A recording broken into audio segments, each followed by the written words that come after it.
Hi guys.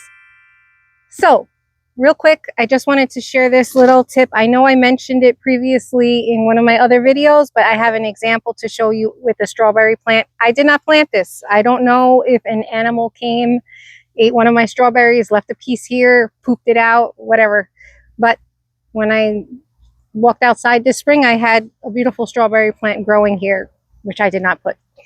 So I am obviously going to take advantage of this and use this to get more plants.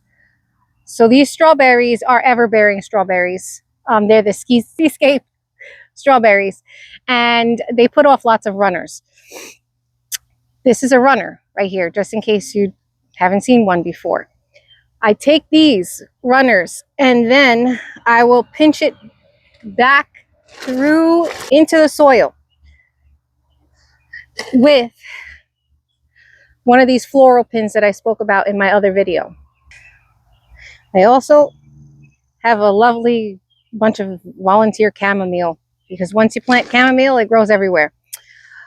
I will take the floral pin, and this is called the mother right here, and I will take this and gently pin it to the soil.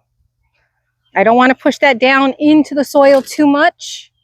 I just want it hovering above the soil so that it's touching it, and that will develop roots and turn into another strawberry plant. And then after that turns into another plant, then I will snip this off of the mother plant, and now I have an entirely new strawberry plant. So I just wanted to share with you guys how I use the floral pins to get more strawberry plants. All right, happy gardening.